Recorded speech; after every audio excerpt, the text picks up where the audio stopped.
people are somewhat claiming is maybe the overtake of all time. Oh, that's bullshit.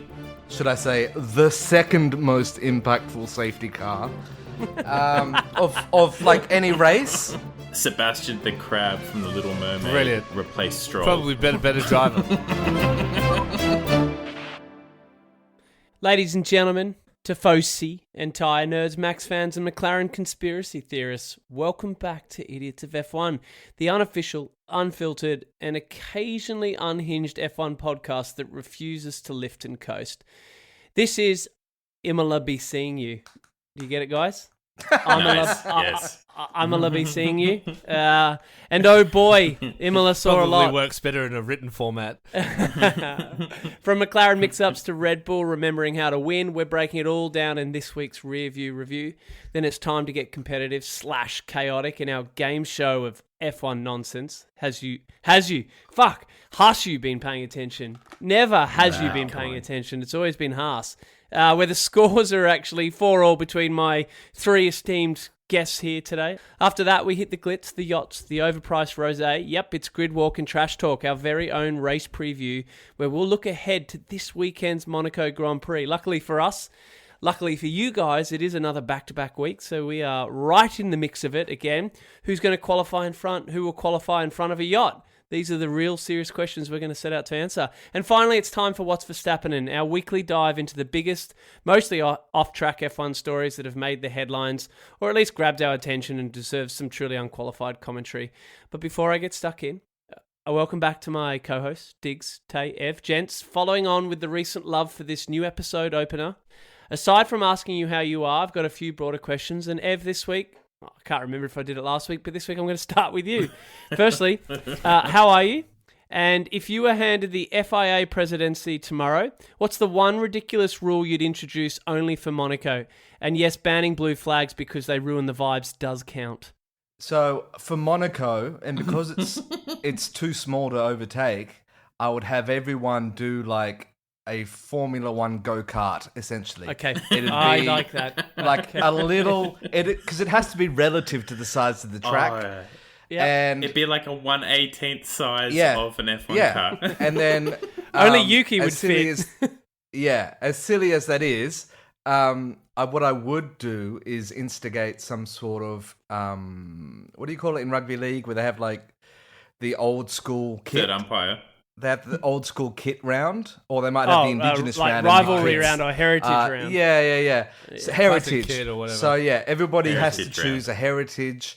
Red Bull don't have one, of course, but they can go with like I think Red They're going Bull. to be a Jaguar. Yeah, I think Go they with can a use Jag, and I think before Jag it was maybe BMW and so on and so forth. Well, you saying So- like change the I thought liveries or BMW was use the Sabre. car? Change the liveries or use No, the cars? change the liveries. Liveries Okay. have to be identical, or otherwise iconic, just minus sponsors. Just no sponsorship. So that's the There's like Ferraris. three things that you've just I know, brought this- in. I- There's three things. Look, it's day one, and I Day hit one. the ground There's- running. No idea is a bad idea. We won't throw that out. You but signed we will an in- executive order, Ev. That's Full right. executive I order. didn't need Congress's approval. So pretty much, in summarising what you said, you're good, you're well, and pretty much you want micro machines as the F1 race. Digby, welcome back, mate. Assuming Hello. you've had a good week. Your question, if you had to survive a weekend in Monaco on a yacht with just one F1 team principal, who are you picking and why? Christian Horner. God. Okay. So Christian Horner, because He would be I actually have- kind of Because fun. he seems I like a reckon he'd be bottom. great. Well, I thought I was. I'm not sure if the question was for me or for everyone. No, it's you, But just you. I'll try and answer. Probably because I think in real life he's actually really interesting to chat to. He's very personable. He's a good to have at a dinner party, basically. Yeah, agreed, and agreed. I reckon he gets a bit loose when he's out on his own. I agree. Yeah. If I knew that Toto would do that, I would invite Toto, but I don't know if he would get loose or not. I can't tell. Based on what you saw in Drive to Survive, he's so like regimental, whatever it is. Disciplined about like how much pepper he has on his avocado toast and how like he has his espresso. He'd be the most boring bloke in the world to party with. I imagine like Lawrence Stroll would have the best boat. But yeah. I'm That's a better His question. villain boat. The Bond villain boat. Didn't he get that? Anyways, whatever. Tay, all the way from America. If you were launching your own F1 team with Monaco, your first race, of all the drivers who have been binned off in recent years, who's your number one draft pick, and why are we all about to regret it? Danny. Hold on, I bet you. I'm going to say. I bet you say Danny. I bet you do it, and you did. You're so boring and predictable.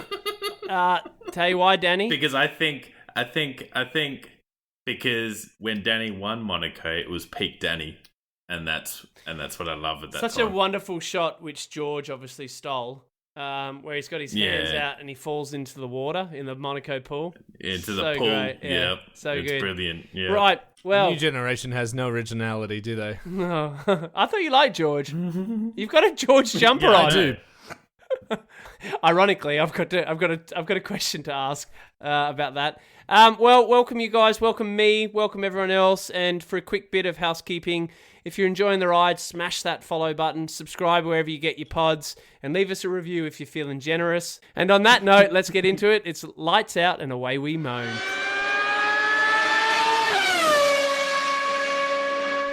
All right, it's time to throw it into reverse, scream falls out the window, and pretend we understood the tyre strategy. Welcome to Rearview Review, where we unpack the Imola Grand Prix in all its beautifully tense, but possibly slightly sleepy glory, and quite possibly for the last time ever, as the rumours gain significant traction over the weekend that this may be the last time we're at Imola. Now, boys, last week we didn't dive into this, but I think I flagged that it is, in fact, the last year it's contracted. There was no official announcement. There was nothing over the weekend, which would go so far to suggest that I think this track is off the calendar. Ev, is that your take on it? Do you foresee that this is the end of Imola and it's time to say goodbye? I mean, yeah. So as Tay was agreeing to, it is off the contract. No announcement was made. It only came back because of COVID, because they needed a ready to go track within Europe that they could go to. That's right. Imola was one of them, and it's historically significant. So it was a no-brainer. As far as the track infrastructure goes, it's very old-fashioned and not up to standards set by the Middle East. Which are incredible by all accounts, and you can see on your TV screen. But just on that note, Ev, is the standards run by the Middle East or is it run by FIA? So shouldn't it be up to the FIA standards, not based on the Middle East? The FIA are the referees, so they control the safety of the track. They demand and design what safety measures are put in place. It's the Formula One as a commercial entity that picks and chooses what tracks. Do you mean standards by way of like the amenities and just like the whole shit, the whole thing coming together? Yeah, okay, yeah, because it's a bit of a show when you go to someone. That's what you meant. Huge amounts of grandstands, big fireworks, night races. None of that you can do in an old-fashioned track anymore. Yeah, and we've still got Monza, so we don't really need. What have we got this year? We got 24 races. Like how many? So they're bringing in Saudi Arabia. I don't know when that's going to be finished. The new one. Yeah. Oh my God, is that guaranteed? Then, I can't remember. Did we? Okay. It's never going to look as good as the press graphics. The renders. Yeah. The renders. So there's that. They actively then you've got Barcelona. Courting. Yeah. So Barcelona's going to replace the Spanish Grand Prix. No, sorry, Madrid will replace Barcelona. Yeah. Barcelona, yeah. They really want a New York area race. No. Jersey. Yeah. They've been pushing that for a while. Yeah, New Jersey's a really good place to have it. It's close enough to New York. It's got the view of New York. Yep, and it's far enough away so any noise violations won't occur. And there's plenty of land out there. And then actively courting. Well, there was South Africa. Central, right? South, whether it's Central or South Africa. India's been apparently up there as well. Yeah, there used to be races in Thailand. That's a really good track in Thailand. Well, Thailand's been. I mean, Malaysia. Malaysia or Thailand, I can't remember. But we're losing the Netherlands. I don't know if they're. Yeah. Is this the last year for the Netherlands? I think it is. No, I think it's. Was last year the last year? Anyway. Oh god, who cares? So we're losing. We're losing that, and we're losing Imola. So that means we're going to bring in another two, but we're kind of at the maximum. We can't really have more. There's only 52 weeks in the year. You've got 24 races. It's wild. All right, well, ICYMI, in case you missed it, Oscar Piastri took pole but couldn't convert. Max reminded people why he's a four-time world champion in Red Bull's 400th race weekend out. And Ferrari gave the Tifosi just enough hope to leave emotionally confused instead of outright devastated. This, amongst many other talking points, will no doubt be covered. Well, probably not, as we'll no doubt get distracted and completely off topic. But gents, let us dive in and kick things off with the aforementioned Max Verstappen, who has secured his second win of the season, his fourth in a row at Imola, and I think it's his overall 65th career victory in total, which obviously has him racing up that leaderboard. I mean, look, again, I'm going to throw to you guys in a second, but there's so many things to talk about Max's race. I guess the thing to call out was just what happened in that first corner and what people are somewhat claiming is maybe the overtake of all time. It was pretty incredible. Oh, that's bullshit. I think for those that missed it, but for those that didn't, just a rehash here, he executed a very daring, well, I thought it was a very daring overtake on Oscar at that first chicane on the first lap. He maintained a commanding lead throughout. He ended up finishing 6 seconds ahead of the field, which is obviously not great, not dominant, but I think I flicked you guys a note. It was about 30 laps into it, and he was already 20 or 30 seconds ahead of second place. So I think if the safety car brought them closer, if it wasn't for that final safety car, he actually would have won by, I suspect, so much more. It's substantial. There's a lot of wonderful videos that have come out. But then also, hold on, that safety car also did him a lot of favours with his tyre change. True. He got a free pit. Tyres, true. That That also such a good point. The other guys didn't get that. This was the worst race for the most impactful. Oh, should I say the second most impactful safety car of like any race? Like, was it Oscar who kept coming in? Yeah, well, Oscar I'm talking about Oscar, can we just stick to that first corner for a sec? My question is, because I thought it was an amazing overtake, and it was awesome to see Max do that, but part of me felt like Oscar took that corner awfully slowly. Like, he was braking. He opened that door for him. Yeah. He opened the door for him. Like, it didn't look like Max was like having to try much harder to get it was a brilliant. Max was surprised. Hold on, it was a brilliant overtake. Don't get me wrong. I wasn't like I'm not taking that away, but it didn't look like a struggle. It looked like this is just like the regular speed. And Oscar went too slow almost, and it almost just gave Max that opportunity. It's almost like he wanted to take it at his own pace. And Max was like, "Aren't we racing?" Yeah. Well, then Oscar probably didn't fight it either because that would have been dumb, and he probably thought, "I'll get it back. I'll get it back." And he That's right. Yeah. Well, there's so many points. Yeah. Well, to your point, Diggs. Like, and I held off some of this to when we got to Oscar and spoke about his race, but it's the perfect time to bring it up. So I'm glad you did. I mean, there's two things that caught my eye when they replayed the start of the race, but from George's perspective, they also broadcast his radio message, and his radio message was like, "What the fuck is Oscar doing?" As in, he was right up Oscar's ass, and clearly, he was just like, move. "What's happened there?" Yeah, but if he had a horn, he would have been on it. Oh yeah. That's what they should introduce if they take a race to New York. Is every F1 car has a horn. Do you reckon? But just to that point, if Max hadn't boxed him in, do you reckon George would have got round Oscar?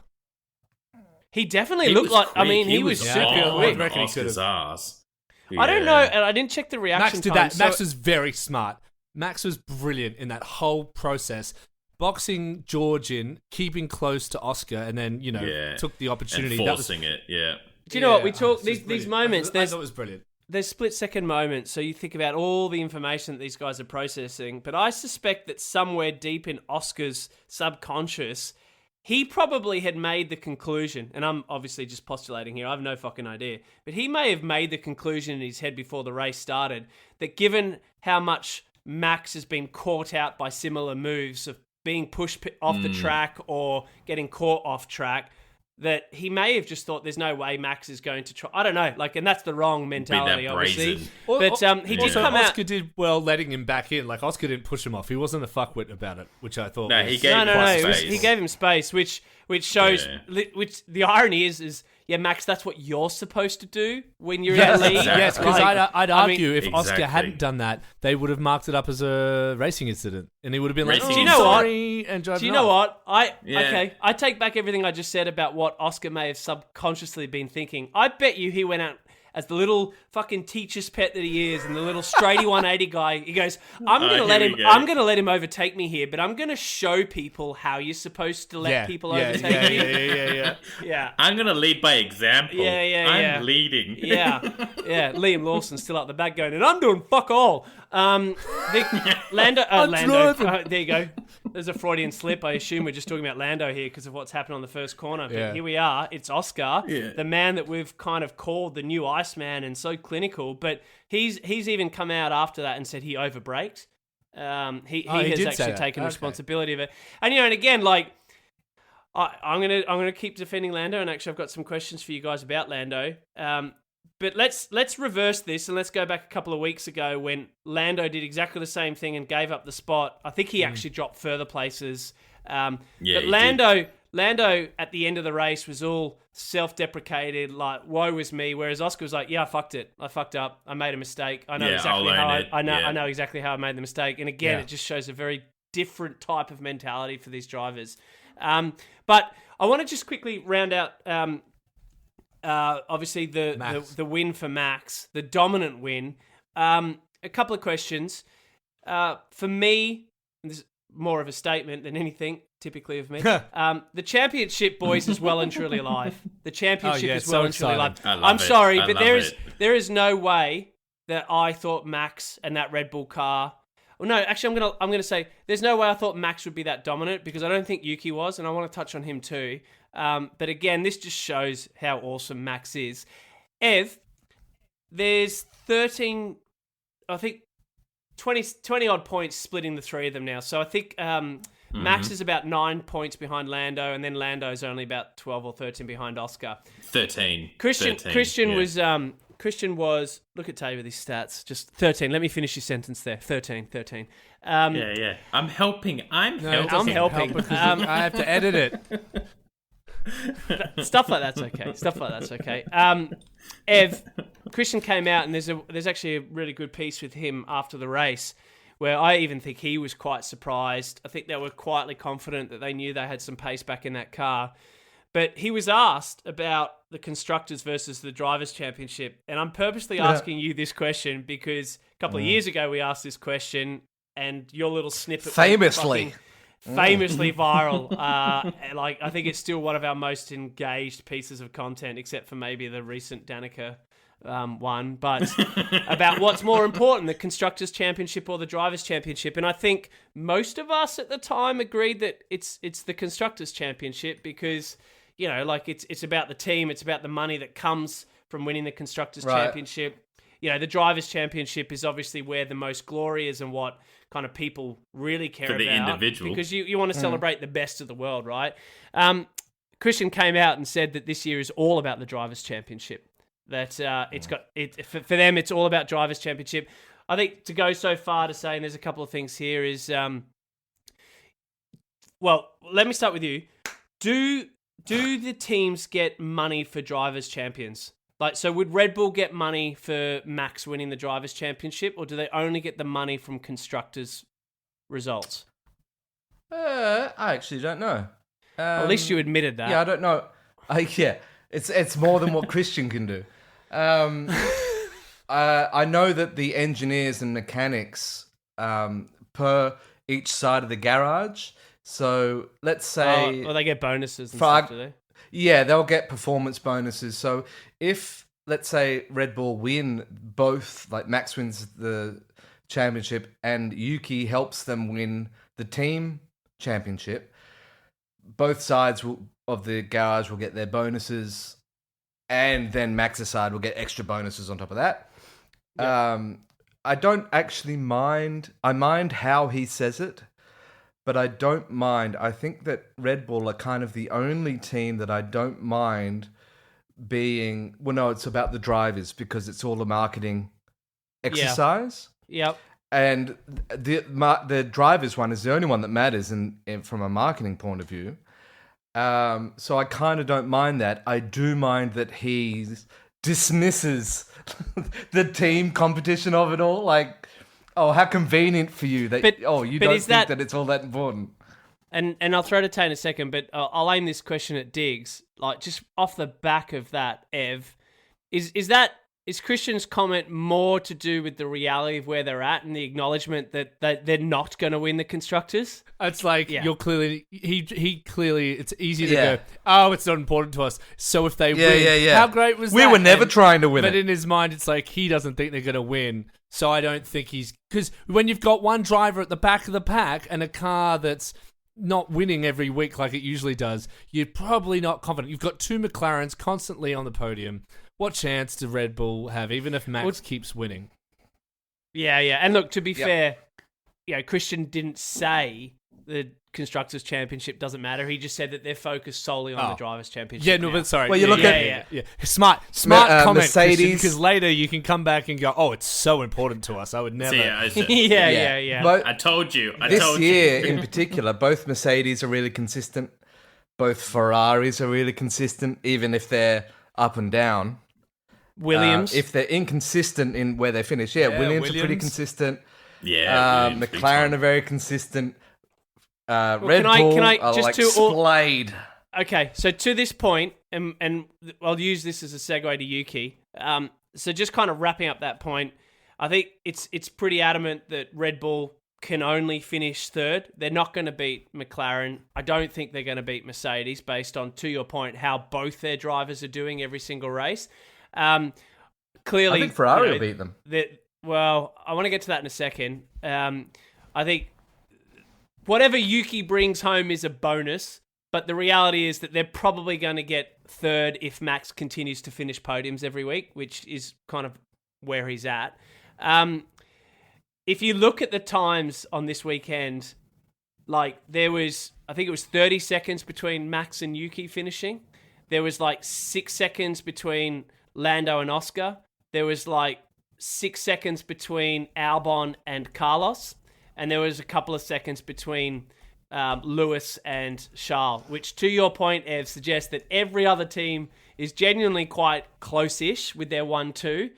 But the irony of everybody at Red Bull making all this fucking song and dance about binning off Perez, bringing in Lawson, bringing in Yuki to try and justify that the second car needs to be closer, that gap is still as wide, if not wider than ever. Yeah, I was just going to say, isn't that crazy though? Because when that safety car finally went back in, there was only about 10 laps to go, so he made 3 seconds a lap on Yuki.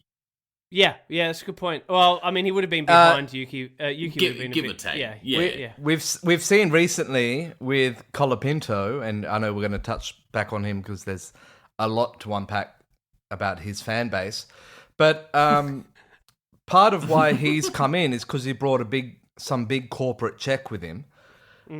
Perez to pay for his famously has like all of Mexican business supporting him. So this idea, like you've got Yuki, and albeit he's affiliated with Honda very strongly, but it's like you've binned off Lawson, Yuki's kind of wilting, all of this kind of stuff. Is like if you just had Perez, you'd have all that money from the Mexican fan base. It wouldn't really be that different if you still had Perez. Yeah, but you'd have a lot more money. Yeah. And a nice guy who doesn't mind being second fiddle. Yeah, he didn't. Just because we're talking Red Bull, so let's wrap him up. He drove from last in the pits, which I think, to your point, Diggs, is he finished 10th. He got the last point available by finishing 10th. To go from last place to 10th is no small feat. It's a genuinely great drive. And obviously, it sounds like a good race considering that context. But again, to that point, maybe not when he's finished 30 seconds behind. It's still not good enough. Don't get me wrong. I'm not applauding him. But just like, in his defense, he was starting at the back of the grid. But then again, you shouldn't be starting at the back of the grid. Do you guys recall there was a moment where Yuki was asked to hold up Oscar when Oscar had pitted as part of the undercut, and the message it was aired out there, and he was like, in the radio comes through, he goes, Yuki, we need you to do what you can to hold up Oscar, and he's like, affirmative, or affirm, or whatever, and then within like fucking 30 seconds, Oscar's just going straight past Yuki. It's like, great job, Yuki, well done, man, you didn't even hold him back, like, you didn't even hold him back. But look, why did he start in the pits? So I think this is probably the talking point of the weekend. Well, sort of. And again, Ev, you started this episode not by any chance of actually scripting it, but just throwing out the fact of what the FIA is responsible, which is obviously safety protocol. Yes. His crash in Q1. So Yuki's crash in Q1. Fuck. For those that missed it, he lost the car. Like, he lost the back of the car and it hit out. Flew across a gravel trap, hit the wall, and then upon hitting the tyre wall, it sent it flying into the air. The car landed upside down, as in you could see the whole thing just go bang, and then ended up rolling back over. I mean, guys, we spoke about the FIA last week. Ev kind of started to go there again. I think he's got a real thing for Mohammed Ben Sulayem. But I mean, their safety protocols and the introduction of a number of these over the years is legitimately life-saving. Like, if that was 10 years ago, and Diggs, it might have been you or Tay, I can't remember who said it. If that was 10 years ago and that crash happened, did they have the halos 10 years ago? No, I said that. No, you said it. It only just 7 or 8 years ago. Sorry, Ev. Ev said it. Ev said that said it. 10 years ago. Yuki would I was probably thinking have about not saying walked. He wouldn't have walked away from it, right, Ev? There's no way that Yuki would have been able to get up from that crash and walk away from it 10 years ago.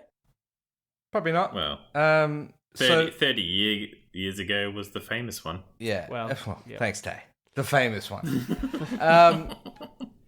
So I don't know why I find this stuff really interesting, but for example, at that corner, you need to know the weight of the car, how much inertia they're going, what the speed is, what the potential energy of the car is, what their kinetic energy of the car is. And then, so if your gravel trap is too deep, the car will actually flip out, bow out. It will go. It will dig in and then flip. So it can't be too deep. If it's too long, then the car's going to get stuck, and it's going to be quite hard. You've got to get the tractor in, and it slows everything down. They only had tire barriers. Which have positives and negatives. There's also Tech Pro, but that's quite expensive. Which has positives and negatives as well. And then they've got that, they've got a chain link fence that just catches debris. Flying debris. And then behind the chain link fence is it's like what they have on on new motorways here in Australia. They have a barrier for when you're doing like 120 or whatever, like top speed. And it's like a small, like 3 or 4 feet high, and it's just cable, and you're like, that's not going to stop anything. And then you'll come across a part where somebody's obviously gone into it. And the way that it works is that the cables arrest any sort of energy. So when you saw, and him and Zhou Guan Yu, when Zhou went over... in Silverstone. It's like a fishing net, and it just kind of like collapse. It fails around the car. Yeah, that's, yeah, right. And it's really interesting. Like a literal safety net. Diggs, how pissed off would you be if you were a mechanic working overtime and some bloke goes off and writes off that car and you've got literally 24 hours of no sleep to get it ready? How do they get these cars back on track? Because the fact that car was then ready to race the next day is completely beyond me. Well, I imagine this used to find this flabbergasting. How do they fix things so fast? I imagine these are people who just build cars. They just build cars. Like, someone had to build a car. So these are those guys. They're like, hey, the car's broken. Got a new one right here. Like, it's like baking or making dinner for like useless people like me, right? You know what I mean? It's like these guys know how to make this stuff. Tiggs, I was just thinking, if you and I were mechanics, like we'd put the car back together and it'd be like IKEA and there'd be 2 screws like still on the floor and you'd be like, it's like, oh, where do they fuck, go? Where do they go? Wait, and we're just like, let's just kick it under the desk over there. Let's pretend we didn't see it. We go to our supervisor. Oh, by the way, I just put the spare screws in the drawer. What spare screws? yeah. Just, you know how they always put spare ones in the bag? No. No, it must have been from Mercedes. I don't know. yeah. Must have rolled in. Yeah. They were old ones. And to answer your question, it's hard to tell because part of me thinks, well, that's their job and that's how they view it. It's like, hey, it's my job. This is what I do. It's like I had to be out in Whoop Whoop last week until like midnight. I got 3 hours of sleep. Then I had to come back to Sydney for another gig. That doesn't bother me because it's like, well, that's what I signed up for. That's I go and job. do this gig. Yeah, okay. Then I've got to come back and do this gig. However, if that only happened because some dickhead in my team did something I asked them not to do, and then I had to do it, like, I think you're understanding that That's this a different story. Shit happens in the car, and I'd say if it happened every week, like when it was happening to Haas all the time, it would give you the fucking shits back in the day. But I think with Red Bull, I think with Red Bull, like if it's only happening a few times, you expect it. So I don't think they'll be pissed off yet. Especially when they're on they're right on the envelope, aren't they? They're like, and Yuki's pushing. Yeah. And it's weird because he went over the curb a little too much and it unsettled the car and it's like he's like overdriving. In Yuki's defense, the car probably shouldn't have been that unsettled. Yeah, okay. Hitting a curb, but he came out and he was very honest about that. It was a mistake. It was his mistake. And I don't. Well, who else would it be? Well, you would drive the car. Let's get back to the podium. Let's go to like pod favourite. He's my favourite. Well, one of my favourites, Lando Norris. So he qualified 4th and he got himself onto the second step of the podium, overtaking T-Mac Piastri. It was about 7 laps from the end. I can't specifically recall how far behind Oscar he was pre the final virtual. It was an actual safety car, wasn't it? No, it was an actual safety car. The last one. Last. The first actual safety car. Noting they had a virtual safety car before that, but that final one with about 10 or 15 laps to go. Before the race restarted, after that safety car went in, or before that we went in, sorry, we heard Lando on the radio commenting to the state of Oscar's tyres. Did you guys pick that up? Where he was on the radio back to his team saying, if you want to, and you don't have to, but if you want to, do the right thing. You should do it. We could. I'm not swap asking me you and to. Oscar. I'm pretty sure that's exactly what he said. But obviously, free to race. Swap, even the commentator said something. Yeah. Well, he was obviously there trying to negotiate a want to swap Oscar and he around so that he could have a crack at chasing Max down, given the fresher tyres he was on. And to your point before, Oscar correct me if I'm wrong, but he pitted after the safety car got called out. So he missed, whereas Max, the safety car got called out, Max went straight in, whereas poor old Oscar, Oscar didn't get the run of the mill on that one. Anyways, look, McLaren chose not to swap the drivers. And in line with ongoing comments for months that the drivers were free to race and there's no number one driver, they let them do that. Lando obviously ultimately run out. But gents, and I'm asking you to put your petty biases aside, did Lando actually have a point? Should they actually have swapped the cars then and there and not bothered wasting that time or risking a crash out just to get Lando to have a chance at Max? I thought they gave him the chance. I thought they did swap in the end. He once they got racing, it's not like Oscar fought him. He just let him go by, I thought. And then it was like Lando didn't get any further ahead. An order. It was 2 or 3 laps before he got him, though. I think it was. Maybe I'm wrong, but okay. I feel like they lost a couple of laps. Okay, put it this way: if it had been the other way around, And then Oscar, because Lando didn't get ahead of Oscar. So if Oscar had been complaining and they didn't get ahead, I'd be like, yeah, come on, mate. Like, be realistic. But I think it's more to do with the state of the tyres, right? Like, I think that's, granted, sure, I'm sure Lando has I think it's a fair request from Lando. But Lando, I think, has every right to go, we should swap my tyres, I have newer tyres. But then you got to be sure that you're going to make it clear that you can get ahead. And I don't think he did. So I was like, I wasn't confident he was going to pull away from Oscar. I hoped that he would, for his sake, to catch up to Max, but he didn't, which didn't help. I mean, we didn't talk about it before, but there's been a lot of wonderful memes running around. But did you guys, and again, to this point, I don't think it would have mattered if it was Oscar or Lando sitting behind Max before that safety car launched, it went in and Max launched. Did you see how he nailed that safety car restart? Like, Tay, you made a joke about... He's always been good at it. It was unbelievable. Like, he's there weaving, almost like enticing Oscar to weave. And then as soon as Oscar starts weaving, he just goes bang on the corner. He's gone. Just, so, like, you made... Second last. That's something you'd pull against your own son if you were both doing go-karts on holiday. Now I'm going to show you how it's done. Yeah. Now I'm going to show you.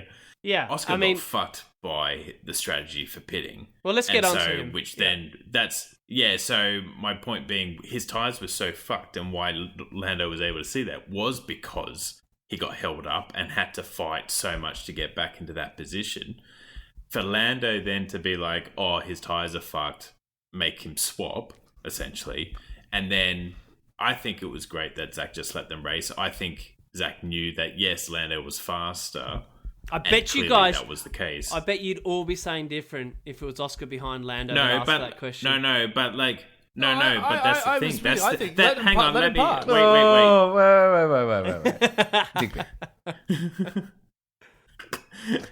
I don't think Oscar would be asking. That's the thing. I think Oscar would just get to that position and would. But I think the team would know to make Lando swap, because Lando is petty like that, whereas they know Oscar would do the thing. No, that's what I reckon. That is absolute nonsense. That is absolute nonsense. Tay is lighting him. Tay is the Joker getting in the back of a school bus as it leaves a bank, and it just like he's just like lit a match and thrown it over his back shoulder, and walked away, and boom, that's a great scene. But let's just go back, because I got a question for you guys. One, I want to start with Diggs, and I want to build on what you said there, Tay. So the challenge is two uncharacteristic things to come out of that McLaren side of the garage on the weekend. One is obviously Oscar's start, which we've covered off, which seems a bit strange given everything that we've said about that bloke in the last couple of weeks, months. But let's talk, and again, not in detail because we're not clearly clever enough, but pit strategy, whatever, right? So I get what they tried to do. So if for those that are listening, if you watched the race, you would have noticed that they pulled Oscar in super early. They split Lando and Oscar's strategy. They decided to try and get Oscar to undercut Max by pulling him in very, very early in the race. I think it was like lap 15 or something. And don't get me wrong, there seems to be a real issue with some of the tyres. Pirelli brought in the lowest compound ever, to the point where people refuse to actually drive on mixing the pot.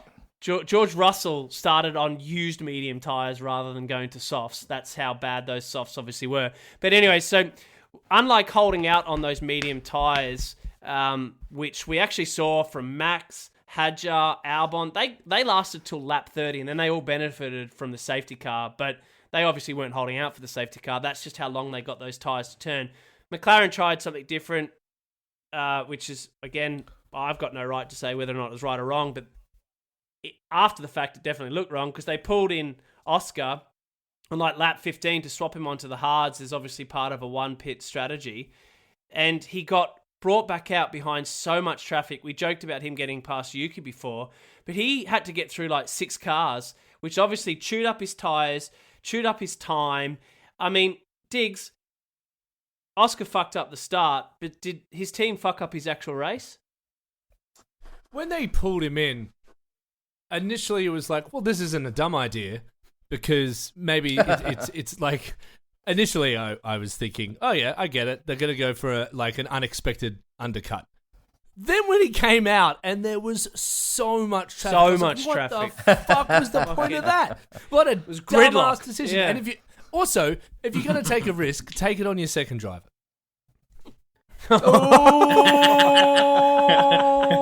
If mine was a shot across the bow. He just sunk the ship. Fucking hell. That was Tay. If Tay was walking out of a bank, then that was Digby walking away from a children's hospital as Honestly, he's like I just tapping thought the remote to blow it They up. obviously it's thought like- that they was going to get out faster, perhaps, and they did a Yeah. bad stop. But yeah, Really that's weird. A bad, Really weird It from must have been a McLaren. very Yeah. fine margin to get him back out. So stupid, and that obviously ruined his race. But hey, they still got second and third, so they're not. That's a They haven't lost out too much. That's a great point, Diggs. It's like they actually if that was Ferrari, they would have finished fucking 10th and 11th. But it's 10th McLaren, and and they 11th. still Yeah, managed yeah, to get yeah. they still get Exactly. managed They to get can like a risk double it. podium. Yeah. Yeah. All right. Well, having rounded out the podium, let's quickly race through the rest of the grid, of which fourth and fifth went to some notable performances. So fourth, Hamilton. I've got a bit to say here, but I'm mindful of time. Yeah, close to a that's right, podium. that's Ev, right. Close to a podium. Look, he Yeah. started 12th. A round of applause from Digby. Terrible Sarcastic. Your eyes could not go further back. terrible qualification. Oh my god, qualifying. Oh my Oh, god. it's getting tired. Terrible qualifying from Ferrari. We'll get to Charles in a second, but Lewis went on to finish in fourth, marking his best result for Ferrari to date. I mean, look, it's exhausting, and I do really like Lewis, but fuck, he went into full PR mode after the race. I said, if you weren't playing Lewis bingo, I reckon you'd be able to make you'd have a really good chance of getting a full bingo. row. Yeah, that's how the game works. Did he isn't have it? his Yeah. non-alcoholic tequila or whatever the fuck He it did, is? but he went out of his way to thank the Tifosi and the crowd. Apparently is on record with saying it was the best race experience he's ever had. Yeah, something like that. Fuck off. It's the best He race you've ever remarked- had, mate. Mate, he is the equivalent of like some fucking band going, but nobody rocks like Imola. This is the best show we've ever done. yeah. That is what Yeah, Lewis we Hamilton love- does. Yeah, Is that he is. Nickelback? There is Hello, no St. fan Louis. base quite like the ones in Imola. Yeah. Steve, Okay, so we got the typical thank you love it. crowd and just how incredible they are. He remarked again about the epic hard work done by the garage and the team on the day, and brilliant strategy. He quipped that they'll just keep fighting and they'll keep heading in the right direction. I mean, literally, like again. We've spoken. And still we rise. Yeah, that's come out a lot. But I don't mind that. I like it when he pulls that out when he's in a real dump and he's like, that message, broadly speaking, to others to say when you're up against really tough times. Lewis is going to keep fighting until he gets his F44. The other notable performance was Alex Albon, who finished in fifth. But before we get to fifth, let's just round out Ferrari because they were close to each other in the pack. So in sixth place was Charles Leclerc, and in contrast to Lewis, his teammate, well, he had a pretty challenging race. And I got to say, guys, like if you want two different guys on completely different comms strategies by way of PR, it is them. It is fucking them. Like Charles is like out there talking about the fact, like this is fucked. Ferrari's fucked. My luck's fucked. This is completely not acceptable. And then walks off. Yeah, I mean, he is like a shadow that. That's my of the kind of future. guy. Yeah. Do you think the girl behind the McDonald's drive-through was more decisive than his team? He did, and so just to contextualize that, Ev, you do surprise me how much you do know. So obviously there's been a bit of photography stuff that's come out because Charles went to McDonald's after the race.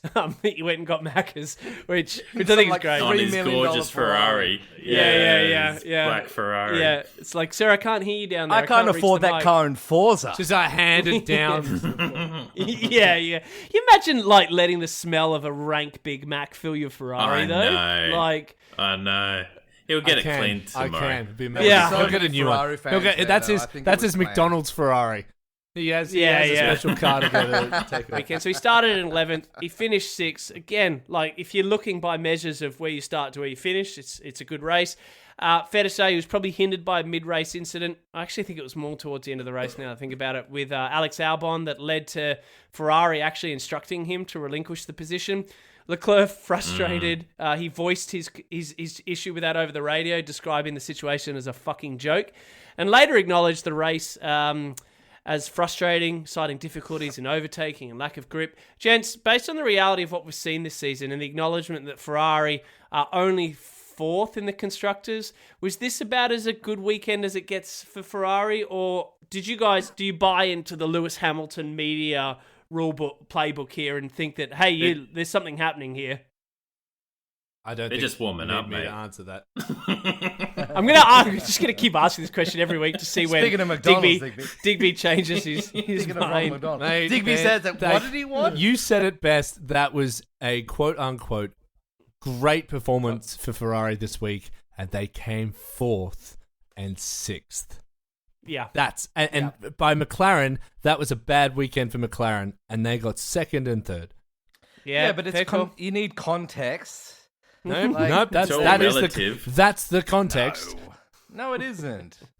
What am I missing, Ev? What am I missing, Mr. Hamilton? Well, they qualified poorly, admittedly, obviously. To fight back from 10th and 12th or something. And also to see Lewis seemed to be much more... No, it was 11, 12th. Lewis seemed to be much more confident than Charles for the first time. Again, I feel like I'm repeating myself for the last 4 years, where any incidentally positive note about Lewis, I'm like, oh, he's back. He's back, baby. Yes, you are. Cash those checks. Yeah. Yeah, they've got new suspension coming, I think, in Spain. I Stuff to just look all forward I to. see is they Williams. finished strongly. Filling me They with finished hope. strongly. Yeah, so they did with a Williams between them. You should be more concerned about Williams if you're a Ferrari. Should you not, Ol? I don't think so. I think Williams has shown such progress that I think they have a right to be up there, and I don't think it should be a diss. But that's what Ferrari's fighting I'm against not. them. But Ferrari should be worried because Williams are up there, and Ferrari is happy to be 4th and 6th. But Williams is also happy to be 5th and what was Carlos 7th? I don't. If I can pass a very rare compliment. We talked about To who? To Tay, Yeah. actually. To Tay. Okay. Last episode we touched on because at the time MBS was openly thinking about the cost removing cap. the cost cap. Fucking Yeah. this guy. And Taylor said how Mercedes dominated because they paid 10-1 for every dollar that any other team spent. Mercedes spent 10. Williams is showing itself to be, if we lower that ceiling to where you can kind of fight, Williams are kind of back. It gives it a fair From playing 20 field. years ago, it's taken them for them to be showing up the way that they should be. All right. Well, that's a beautiful segue. Thank you. Let's talk Williams. Obviously with Albon, as I said, had finished 5th. Again, showcasing some pretty impressive pace and racecraft. He expressed mixed emotions following the race. Obviously, the result marked another strong performance with Williams, of which his teammate Carlos finished also in the points in 8th. But Albon did admit to feeling a sense of missed opportunity, particularly after briefly holding on to, I think he was 3rd at one stage during the race. Despite these obviously bittersweet feelings, he came out also and acknowledged the positive momentum for Williams, noting that their unexpected competitiveness in Imola is something to obviously be quite proud of and excited by. Gents, Carlos, however, was actually really annoyed. He finished 8th. He suggested that they were faster than Mercedes and Ferrari and that they fell short because of strategic errors, something to be cautiously optimistic for about this team. I don't know if you guys will recall, but Carlos was pretty pissed off a couple of weeks ago, and James Vowles had come out and aggressively defended and kind of stood on his lectern suggesting that he will not let these things happen with Williams because I think he's well aware that Carlos is a critical part of their future. I mean, weird stuff coming out of Williams to be making bad calls, but again, seems to be a weekend where maybe everybody was caught off guard by way of the track and how it was kind of evolving and the lack of tyre options that they had. But yeah, I would have thought that's a good weekend for Williams, but Williams drivers think what else? But maybe that's good. I think that's a good sign. If they think that was a bad weekend and they're performing like that, that means that's a great potential. That's a great perspective. That discrepancy, because they don't work well together as a team because one guy is quite meek and the other guy is quite confident, and then it's assertive. Yeah, it doesn't work, and so mesh. I don't know, respectfully disagree to the idea with that. James Fowl. Albon strikes me as quite confident just because he's not being an aggressive. The way he talks about the car and I agree, Diggs. Like if I'm Williams, I'm putting my money into Albon, not Carlos at the moment. Like Albon has been the guy for them. I agree. He's been there Diggs. since they were at the back to the front. I think for so long Albon has been underrated and suggested that because of his somewhat demeanour. And he's actually quite well spoken and he's polished and he's quiet, a bit softly.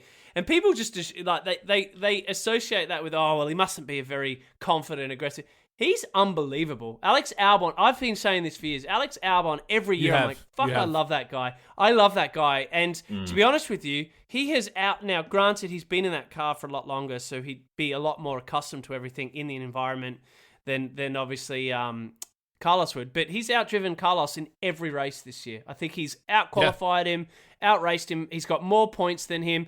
That said, boys, I joked earlier about Red Bull pushing for third and Ferrari sitting in the fourth. I think Ev made a joke about Ferrari still has a chance of finishing third. I think Ferrari will finish fifth and Williams will finish fourth. And I've said that for a little while now. Ooh. I genuinely think. I'm really excited about Williams. That would be crazy. Would be crazy. Do you know Do you know what else is great about it? Is their car is fucking sick. That blue is epic. Yeah, I love that car. Yeah, I love it. But also it's fast. Clearly it's fast. It was faster than both those cars. Both Ferrari and who's the other team we were talking about? I can't remember. Whatever. McLaren or Mercedes or Red Bull. Ferrari. Any one of them. But do Williams still Ferrari have Mercedes, that's the other highest? Do they have one of the highest top speeds? Because remember for a while they had the top speed. They were the top speed. Yeah. It's interesting. And again, we're going to get on to Colapinto in a minute. But he was super quick in that Williams. He just couldn't keep it on the track. Which I think is ultimately why he got moved on. In saying that, obviously Carlos was a no-brainer. All right, guys, let's just let's finish off the top 10. We've covered off. What have we done? We've 7th spot. Well, we've covered off 6, obviously with Charles there. 7th spot was George. We've already covered off Yuki in 10th. We'll cover off Hadjar a minute in 9th, but. George, fair to say, very, very, very, very, very bad weekend out for Mercedes. Bit of an anomaly given they've been fairly consistent, and again they're second in the Constructors' Championship. But yeah, pretty bad race for George. Did they find out what was wrong with the car? Well, what was wrong with this car? Was it Kimmy's car? No, both of George's their cars. Oh, yes. Well, so to that point, Ev. So this is the first time this year that George has actually finished outside of the top 5, and unfortunately, with George's 7th spot came and complemented by a DNF of Italian youngster Antonelli, which is a massive shame. I think again, you turn up. I want to ask about that in a second with the Antonelli thing. I have a question about that. Yeah, but to your point, Ev. This seemed to be some issues with the car, broadly speaking, to have a DNF and to have these performance struggles that George has had. So I don't think anything officially. Toto wasn't there either. Yeah, and Toto wasn't there. So that's a good point, actually. Toto wasn't there. And the reason why I know Toto wasn't there is they had a team principals dinner at the end of last week, and Toto wasn't there. Obviously, Oliver Oakes wasn't there. I believe Flavio was there. What an interesting conversation And it's like, you go back to the drivers' dinner last year where everyone was joking about sticking George next to Max. I wonder, there's a lot of Zach and Christian. Like, what a fascinating dinner. I wonder if they all genuinely get along, or if they all sit at the other end. Said Zach. If they're all sitting at the end of the table, just fucking slagging each other off. But yeah, I don't know. I don't know what's going on with Mercedes. They're really off weekend. I'd love to be a fly on the wall. Yeah. But look, is it a case of their upgrades not working? Tay, do you know what happened? Do we have any idea of what? Like, you've got something you want to say, surely? Yeah, but it was more in regards to Kimi with his DNF, and then also Portobello Mushroom. Was he the other DNF? Who was the other DNF? Yeah. No, Ocon. It was Ocon. Was it Haas? So yeah, what was Ocon, was there any significance in the fact that they DNF'd at exactly the same point in the track, or is that just absolute coincidence? Why was one a virtual safety car and the other one a full safety car? Why? So they weren't in the same place, but one of them was parked further down. I think it was the Alpine. Ocon. Jeez, it wasn't much difference. For whatever reason, Kimi pulled over right where the barrier was, so they could just kind of wheel him back in. Whereas where Ocon was, it was too far away. Kimi to was wheel the second him. car. Kimi was the second car to break out. The full safety. Kimi Anyway, got the full safety.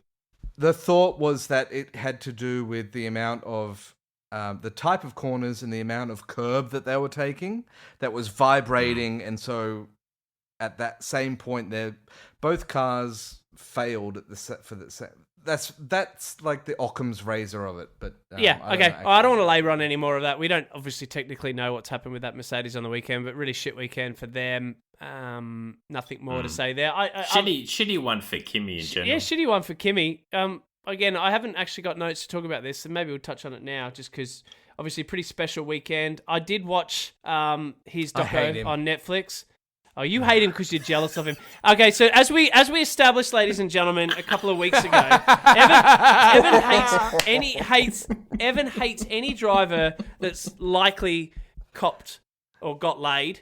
Because I don't know. Anybody in general.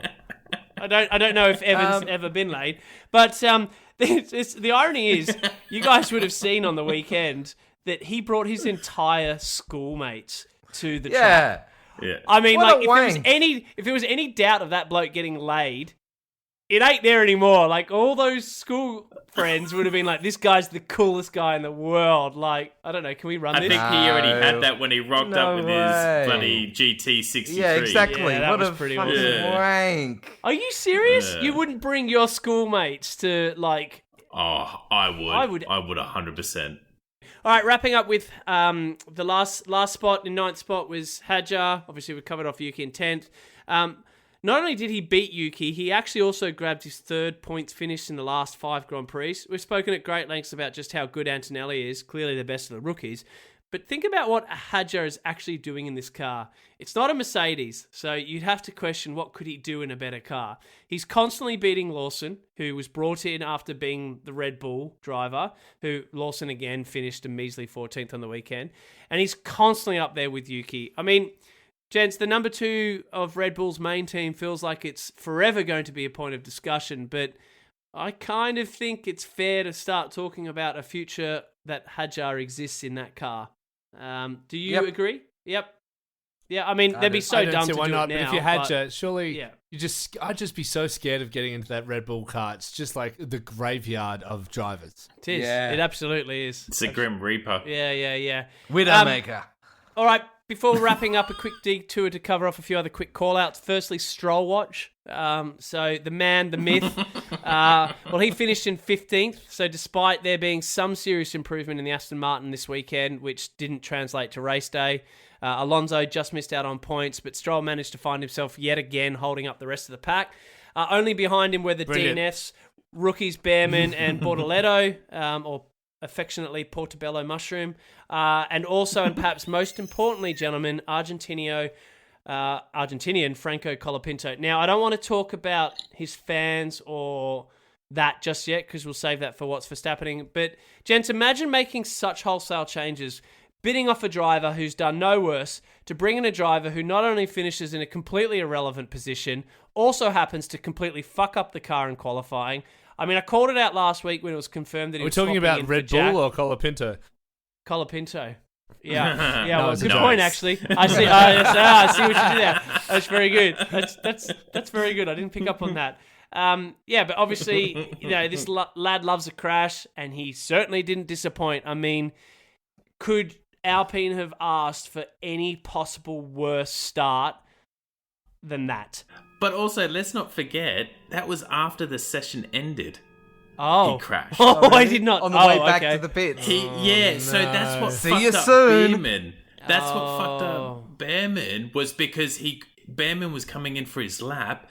Colapinto crashed, and then there was a big thing between Portobello Mushroom on whether he was going through or Behrman got his lap deleted. Yeah. Diggs, you had flagged something about our mate Flavio coming out and somewhat stepping backwards about the idea. I mean, what was that all about? It was weird because remember, Yeah. Was it last week or the week before where he said we're going to give Colapinto 5 races, and you rightly called out, Ollie, we are not seeing Jack Doohan back in that car. That 5 races is a load of shit. He has now come out and said, yes, I've read that somewhere too, as if he didn't say it. He just read I never that said he it. had said it. He made a fucking statement that said 5 races. Now he's come out and gone, no, it's all just going to be based on performance and how well he's doing. I was like, well, also based on that, Flavio, you got to have 5 races because he's doing shit. So, you can't. We live in 2025. You can't backtrack. The internet knows what you said. You can't pretend that you didn't say it. Do you know what, Diggs? It's a week old. It couldn't happen to a better person. By way of old mate Flavio, welcome back to leading a team, big guy. All right, it's time for the most chaotic corner of the podcast, where memory is optional, the questions are questionable, and the scoring system is it's barely functional. You guessed it. It's time for another round of Hush. You've been paying attention. It's 4 all across the leaderboard. Tensions are rising. Eagles. Yeah, just on that. Go Crystal Palace, baby. FA Cup winners. Egos are fragile. And let's be honest, none of the clowns actually have been paying attention. So this is more of a lucky dip than a true test of knowledge. We'll fire off 8 questions. Some from the world of Formula One, others from the world adjacent to Formula One, and a few that are frankly just unhinged. Speaking of unhinged, gents, as always, it is time to test your buzzers. It's a time. Here we go. I want you to Here it pick comes. mine this Here it week, comes. Ollie. I've got 2, right? But I want you to pick which one you All right, prefer. let's start with you then. Because then one of the others can take your other one if it's shit. Yeah. Yeah, So that's this is based. They're Tay both needs it. terrible, but it's based on Flavio. So one is from the "Can't Believe It's Not Butter" ad when Fabio says it. He says, I can't believe it's not butter. So there's that one. Or we can go the backtrack reference from The Simpsons, like when Mr. Burns wants his $1 trillion bill back, and the cubic guy goes, "Give what back?" As if he didn't take anything. So it's either "Give what back?" or "I can't believe it's not butter." I can't believe it's not butter. I think I know You gotta which go. one. You gotta go. I Yeah, can't butter, believe it's not butter. agreed. Yeah. I mean, it's a huge In leap. that accent. Huge leap to go Yeah, from that's Flavio to you've drawn a long Fabio. bow there. That's a long bow. However, that's how most of Evan's stories go in this fucking podcast. So, yeah, I'll take it. True. Speaking of, let's go. Evan, what have you got for me today? This week I'm going with Yuki-Oh. I like that. I'll take it. There you go. I like there it. you go. There you go. I 'Cause wish, that was I wish, oh. I wish everybody saw the neck twitch. Yeah. Okay. Very good. And Tay.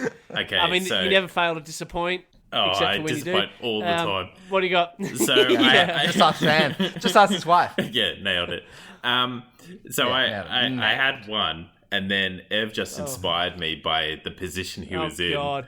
Tay, I'm just going to say, historically, this has never gone well for you when you improvise. So But Yeah, the way yeah. Whenever Tay has too long a runway, it doesn't. The plane does not take off. the way that Ev was lying down on the bed just then made me think was just lying down on of Rose from Titanic saying, "Paint me like one of your French girls." Oh my god. I mean, I'm not reacting like this because you've come up with that. You guys Worst Nah. buzzer I've ever heard. You guys, the reason why I'm reacting with my hands with my head in my hands, it will become very, very obvious very soon. But Tay, just out of curiosity, moving aside from that on the basis that nobody could share in that experience with you, what was your other buzzer? What else have you got? Based on my favorite pasta. Yeah, try again, based Tay. on my favorite pasta. What, the Reverend type? What, or macaroni and cheese? Casio e pepe. Carbonara. Casio Okay, e pepe. Yeah, exactly.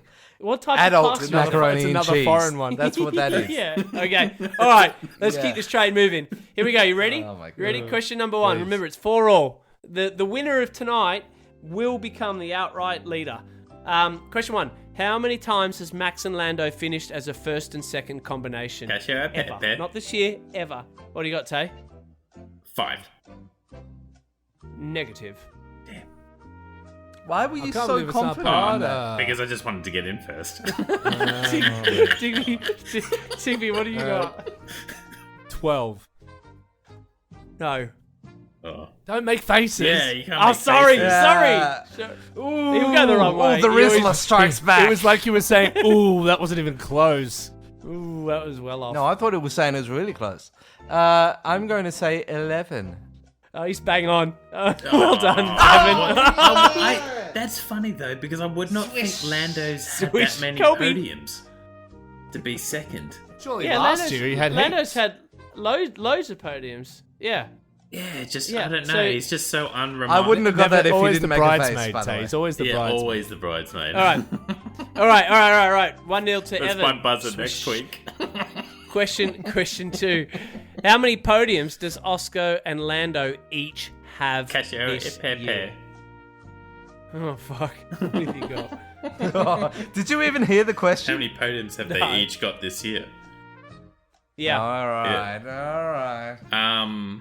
Quick. Yeah. Quick. 6. Yeah, well done. I can't believe Well it's not done, Barda. Tay. No, you're right. Digby Yeah, so already. 12 It was more than 12 6. Yeah. It was Hey, more than that's 6. that's impressive. That's impressive. Did you read that or did you guess that? No, like, I as in guessed not it. read it now, but had you read that? No, Oh god. I Okay. guessed it. Cool. Well, I knew that he please fucked up. He Just fucked ask up me at how. Oz, but there's been Okay. 7 races. Yep. All right. Fair enough. Question number 3. 1-all. How many drivers have scored points in every race this season? And 1 bonus point if you can name them all. Oh. 1 bonus point. I can't believe it's not Barda.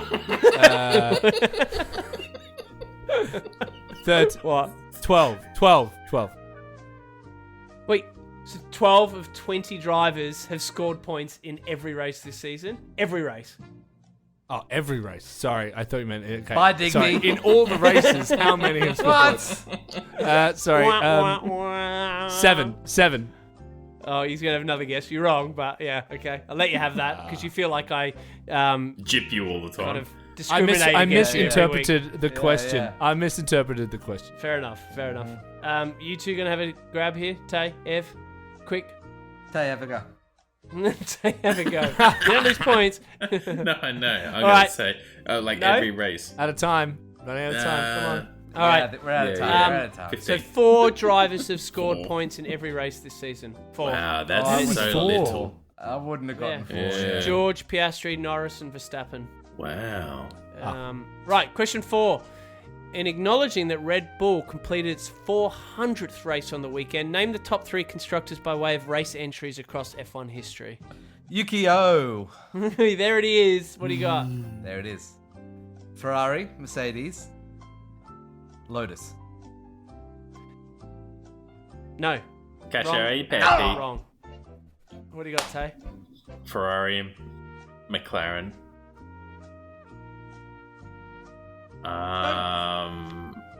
He's right about those 2. That's why I'm nodding. Quick. Yeah. 3, Fuck. 2, 1, Mercedes. 0. Wrong. Williams. Oh, Diggs, no. you gonna have a crack? Yeah, McLaren, Oh, Williams, and Ferrari. Bingo. Oh, what a coincidence! Yeah. You Oh, fucking. It's not God. my fault that you Oh. shouted it out. That was like I'm You sitting there only going, have why isn't yourself anyone to saying blame. Williams? Yep. Yeah, well done, Diggs. You can give So me the Ferrari answers have whenever had- you want, mate. Ferrari have had 1,107, McLaren 981, and Williams 834. Which means that McLaren will probably get to that. That means that they should get to their 1,000th this year. Weirdly enough, Sauber is ranked 4th, to which I understand they Wow. actually celebrated their 600th race entry on the weekend. There was Wow. some commentating around that. I didn't hear any of that. Saying that when... Yeah, it was weird. I think, what's his name was talking about it. Oh my God, what's the guy that... Ted. 2 seconds. I didn't even realise they were a big, long-standing team. I think obviously that's because, to your point earlier, Tay, they've come under different names like Beamer, maybe. Have I got that wrong? Yeah, I think Beamer Yeah, was there. yeah, Yeah. Yeah. All right. Evan got that right. Ev, is it you're on 2 No, points? Tay's on Digby 1, got that Digby's on right. 0? I got that's that right. right. No, Yeah. that's Sorry, right. right. Yeah, One yeah, point yeah. each. Yeah, I got that right. I got that right. Fucking hell. All right. Here we go. This is going to throw it out. Question 5. What is the most spoken language in Monaco? A, French, can't believe it's B, not Italian, C, Yukio. money. It's not a butter. Okay. All right. Money.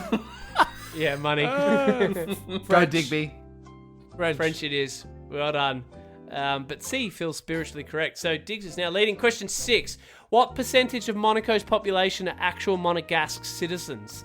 A, 80%, B, 50%, C, 25%, or D, 10%? What was B? Yukio. Yeah. C. B, what'd you say, I F, chose. 25? I go with C.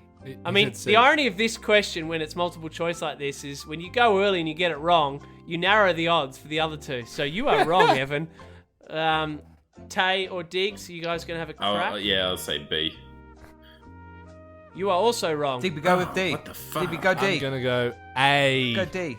You are also wrong. It's 10%. I told you to go D, 10%. Digby. The answer is D. love it. Only I love Ev so confidently telling me how wrong I was. You weren't even Yeah. close. But I It knew was it was a technically the low number. closest. It's not going to be the high number. Yeah. Yeah, I Only should get the point for 10%. being closest. only 10% of citizens. Everyone else is just rich and visiting. was multiple Question choice. 7.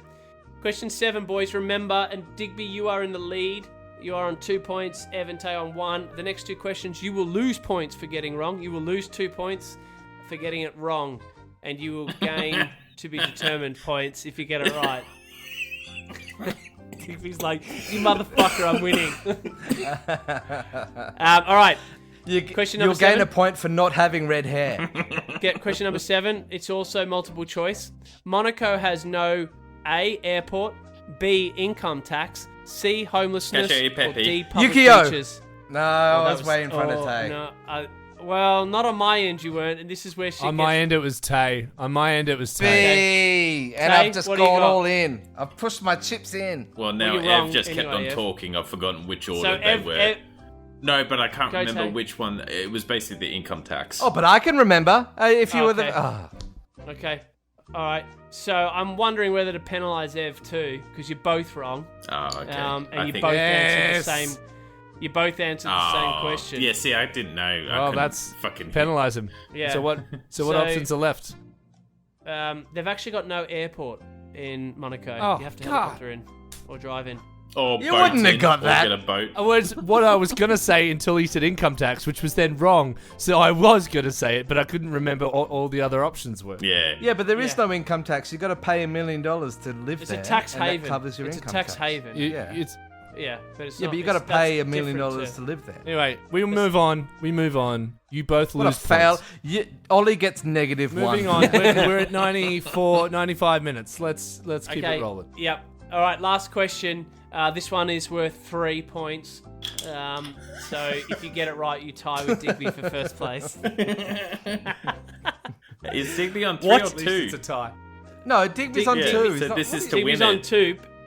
No, you two are on Yes. -1 because you got the answers. Oh no, sorry, you're on 0. No, you're right. No, wait, you lose 2 points This- for getting it wrong. You're on -1. Thank you. A pair of you Oh, are on okay. -1. Yeah, all right. Yeah, Yeah. all right. Very good.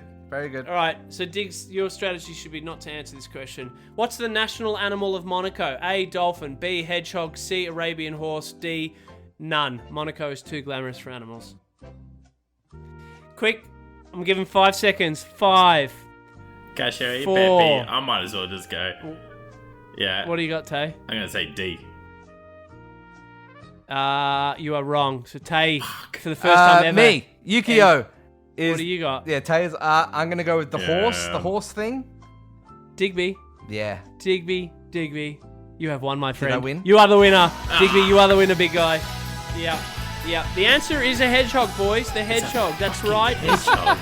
How unglamorous. It's a hedgehog. Sonic There's the actually Hedgehog. there are 3 animals, but the hedgehog is one of them. Oh, Possibly so- because it rolls up like a Monaco tax return. Gents, ladies and gentlemen. I was going to say D like you, Tay, so thank God I did not Well say done. anything. Well done. So Digby is leading. Hush, you've been paying attention. Look, we're gonna race through these next parts. All right, we've got grid walk and trash talk, and then what's for Stappening. So let's be punchy. So what I noticed with last week, we were pretty punchy, but then we just kept talking about the subject for ages on a tangent. So it really. No, I think tonight we've filled the space. We don't need too much more. All right, gents, ladies, and gentlemen, which for whatever reason I've said that twice. following on the conclusion of another fucked up installment of Harsh, you've been paying attention. It's time for our next segment. It's time for Grid Walk and Trash Talk, where we welcome you to the race where the yachts are bigger than the garages and the only thing tighter than the corners is the guest list. As you know, this weekend we're headed to the jewel in Formula One's ridiculously expensive crown, Monaco. Forget overtaking. This is a Grand Prix where track position is king, strategy is queen, and qualifying is basically the whole damn chessboard. So, what do we know and what do you need to know? Let's talk about the Circuit de Monaco. It's 78 laps. It's about 3-something kilometers per lap. That's, I don't know, you do the math. There's no room for error and even less room for overtakes. It was actually in 1929 when racing engines first blew their loads around the Principality after cigarette manufacturer Anthony Knows, whatever, decided to organise a race with his pals from the Automobile Club, but the race became an official part of the calendar in the first year of Formula One World Championship in 1950, and it hasn't been off the calendar since 1955. Gents, a few very quick things here. It's part of history. It's part of the legend that is F1. It was confirmed late last year that the track will remain irregular until 2031. There were rumours that it may become a once every 2-year track because, well, actually, it's not much of a race. Does it have a right to be an annual fixture? Oh, I like the idea of it being once every 2 years because it makes it a bit more special. I don't mind that because you're right. It isn't the most exciting race. However, it's a really cool race track. I think it's very interesting surroundings, very unique. You know, as we talked about with Imola last week, it's like, I can't tell what corner they're on a lot of the time in Imola, and I was watching that race. I'm like, why don't unless it's right at the end or right at the start. Monaco, you know where they are at all times. Yep. If you're doing it every 2 years, iconic. it does make it a little more special. You know, special, and I think that track deserves that kind of feel. So yeah, I'd be fine with every 2 years. Okay, all right. So we talked earlier this year about the idea of forcing or mandating a 2-stop pit strategy, which has actually been introduced for this weekend. So they're obviously looking to find a way to introduce some jeopardy here. Obviously, listening to us. You got onto quite a substantial rant earlier about like how they could evolve the Monaco track, but let's say that it stays as a permanent fixture. And, you know, in the absence of being able to genuinely make any changes to the track layout, it's a street circuit. You can't do anything different to the layout of the track. Obviously, the initiative introducing the 2 pit stop is something that they're doing to try and bring in jeopardy into this race. So I think it's really good. I'm really curious to see how that goes. I mean, double the chance for Ferrari to fuck up. I still always think of that moment where that was the pit stop where they told Charles to stay out as he was coming in when they told him to come in. Very quickly, I got a couple of ideas which I'm going to throw out to you. But what else could you introduce to make this race? So, for instance, an idea I had was only make the teams race on softs. You can't use any other tyre than softs. Do you do a reverse grid start? Do you do a reverse grid start? Reverse grid's really dangerous. You can't get past Stroll. In that Silverstone crash with Zhou Guan Yu. So what you're saying is faster cars at the back lead to more crashes. Yeah, because people who are like Stroll in a slow car and they're a slow driver Stroll doesn't react at the best of times. what you What about can what about do- bringing back refueling? You must refuel. Too dangerous. Well, what about this? I'm What about all this? for that. What about this? And I've pinched this, I think, from a Le Mans. Only one car per team, but you have to swap drivers. Oh, that would be amazing. swap drivers. Yes. Or do what I Because always at that- want is when- have the classic yeah. cars. It But you must be a can't- car the- from but the 1955. seats are molded to so people. it's suited to the track. Yeah. Oh yeah, That would yeah, be my exactly. main choice. What they do already do is the steering rack for the car, It's new. all the cars, has to be their turning circle has to be enough to fit around elbows. Monaco. Yeah, okay. No, That's the cool. actual the angle of the wheel has to correlate that the tire goes around that hairpin because it's such a tight hairpin. So you can't just implement that for one race. Yep. All season, your steering rack is relative to Monaco. So if you're already making cars designed for the tightest corner, that's what you design the car for, the tightest corner of the whole season. Got Where it. are you going with this? Ev? If that's the case, why not make them so that they're only wide enough where you agree. can still overtake on the narrowest track? Yep. Because you're already doing it for the tightest corner. Do it for width All as right. well. In two Like, words. what do you? In 2 words, Ev. When did the cars get too big for Monaco? When did this become a problem? When we got What rid year? of I don't know the year. Whenever we got rid of refueling, because he had to go to big fuel tanks after that. Okay. Which made the okay. cars Wider. Well, yeah. refueling at interesting. Monaco solves all our problems. Okay. All right. Well, let's talk the track layout. You've obviously touched on the hairpin there, but I want you guys to close your eyes. Diggs, you made a comment earlier about the fact that you can really, you know where you are in Monaco. So we start at the start. We hurtle up the hill to Casino Square, where the only thing riskier than the braking point is the slot machine odds. Probably the only real genuine place for an overtake. We then drive into the legendary Fairmont hairpin, the slowest corner in F1, which to Evan's point there, and well done to all of you guys on just connecting this little journey I'm taking you on. You've got to have the steering wheel lock capable of getting around that very, very challenging hairpin there, and somehow still not the slowest part of a Ferrari pit stop. Then it's through to the tunnel, cue sunglasses, synthwave music, and the hope that no one's rear end gets squirrely. Finally, we slalom through the swimming pool chicane where the walls are closer than ever. Okay. Finally, we slalom through the swimming pool chicane where the walls are closer than ever on a Saturday night dance party floor.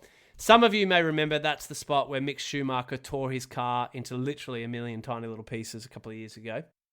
What to watch for? So the vibe, it's the original race where celebrities pretend they know what a diff is, billionaires treat the harbour like their living room, and the rest of us watch $1 million mistakes scrape against Armco barriers for 2 hours straight.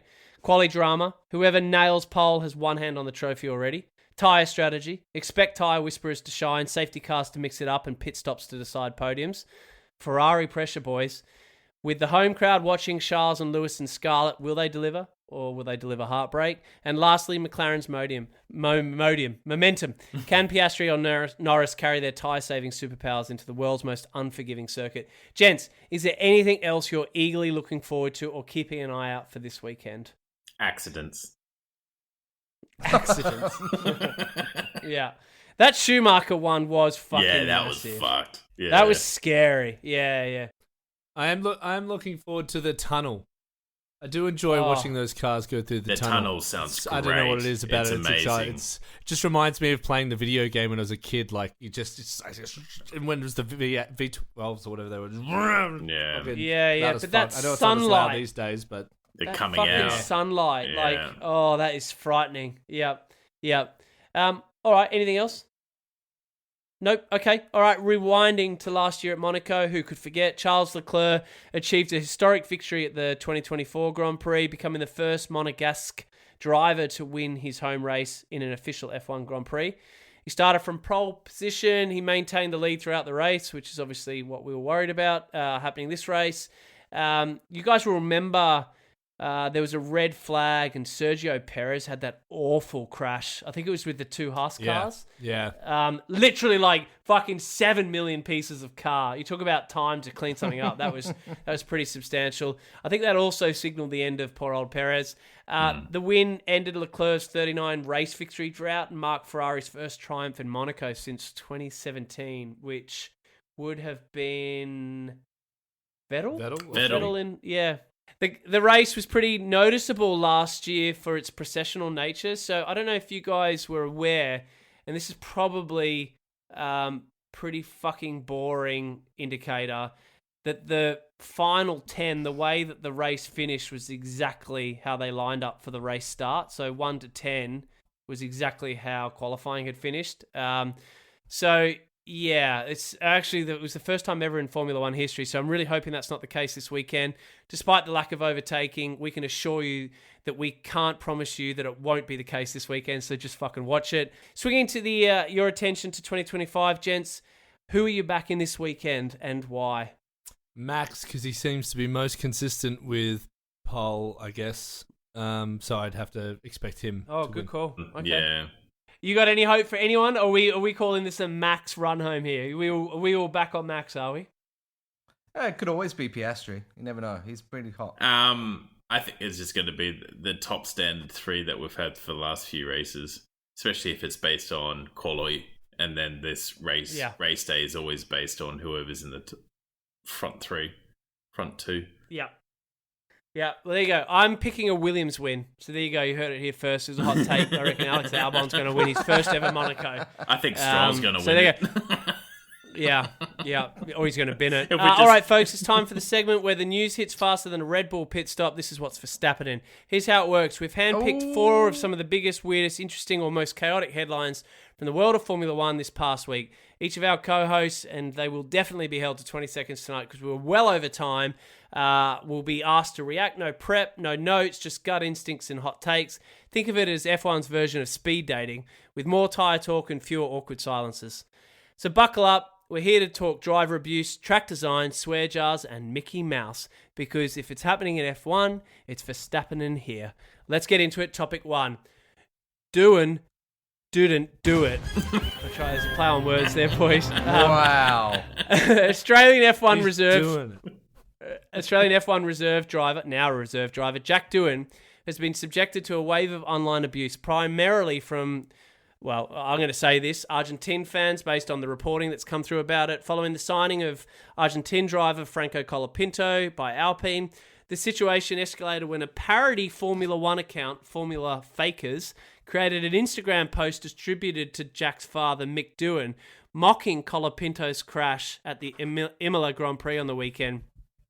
This fabricated post was mistakenly reported as real by multiple news outlets, leading to widespread backlash and harassment towards the Doohan family, including death threats and privacy attacks. Doohan publicly refuted the fake post through Instagram and urged an end to the harassment, while Alpine and the parody account have issued apologies, with the latter acknowledging the real-world consequences of their actions. For those of you that weren't aware, the post looked to have come from Mick Doohan, and it was a picture of Colapinto's crash from the weekend with a series of laughing emojis, crying face emojis. Gents, we get a lot of this type of behaviour across sport, and having been involved in it firsthand, I can assure you it's never ending. There's also a bit of a hesitation to just slam the book against offenders for multiple reasons, probably most of the time because it's hard to actually pin specific individuals because they tend to operate under the anonymity that comes. Yeah, but working on the assumption that not everyone is anonymous, what are you offering up as a penalty for this toxic bullshit? For those that you can get to. Diggs is winner of Huss, you've been paying attention. You got 20 seconds. Who are we penalising? I mean, first all, hilarious post. It was funny. It was genuinely funny. And no post like that ever deserves death threats. No. Like, first of all, would Mick Doohan actually post that? Probably not. So it's probably parodied. Even if he did, it's like no one deserves to have death threats. It's clearly. Colapinto is fine, for starters, so he's not making the fun of the fact that Colapinto almost hurt himself. Yeah, he's doing shit, and it's funny because he's shit. So Yeah, yep. Okay, fair enough. That's go for gold. Like, calm down, everybody. It's just fucking racing, right? We're not saving lives.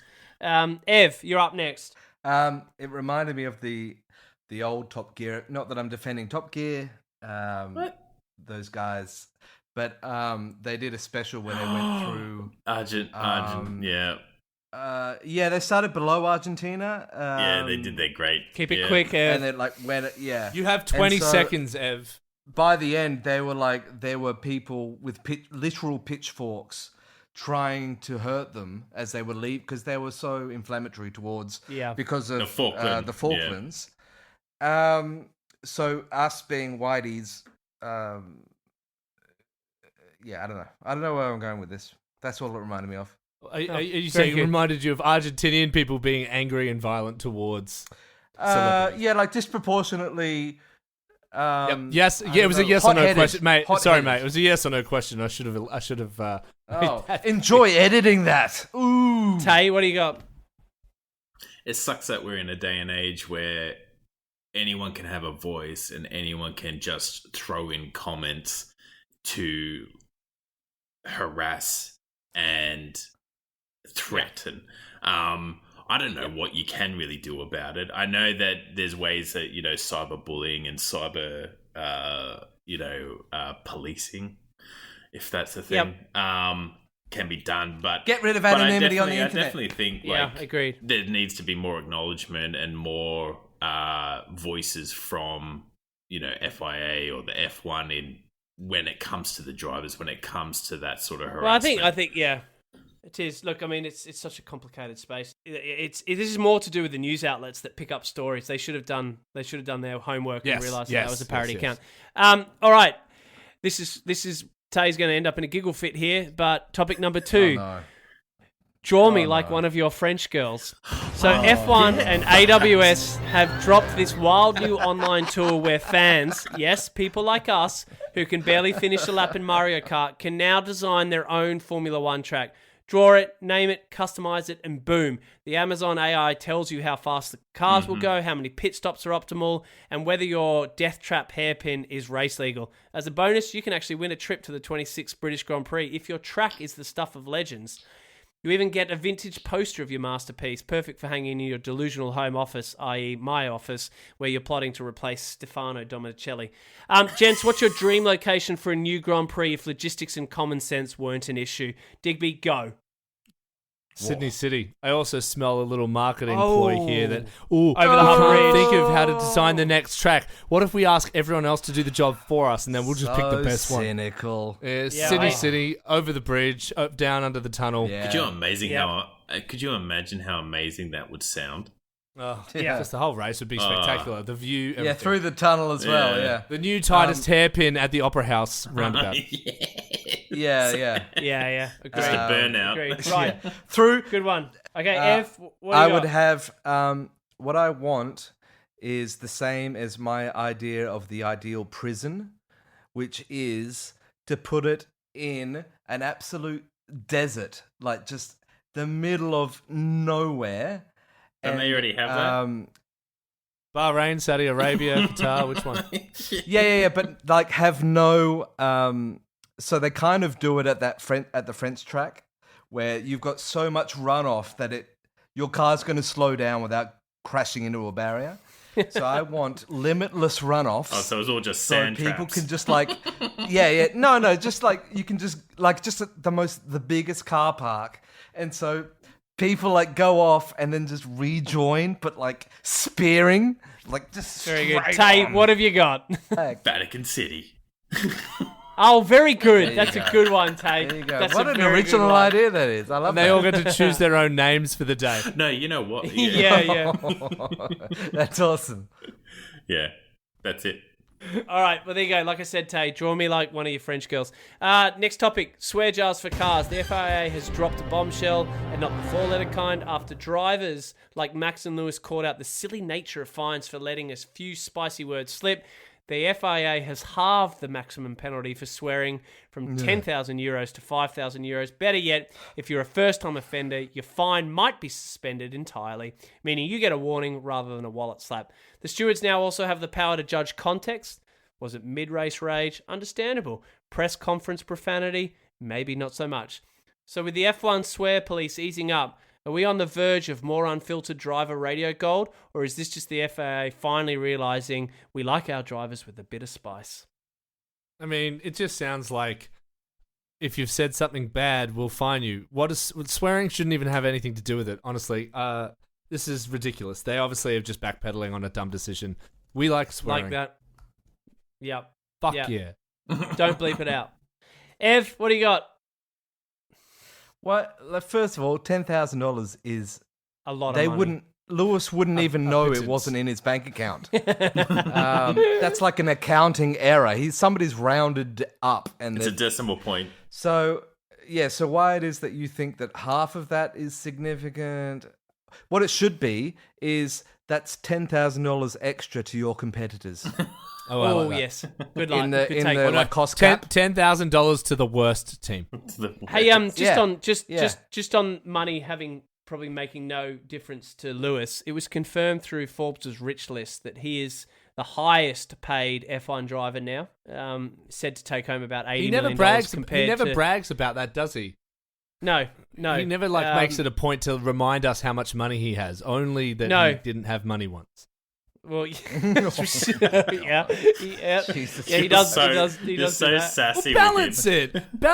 Why not just go? I am so rich now. Like I've got so much money. Like why not? What's the difference? Yep.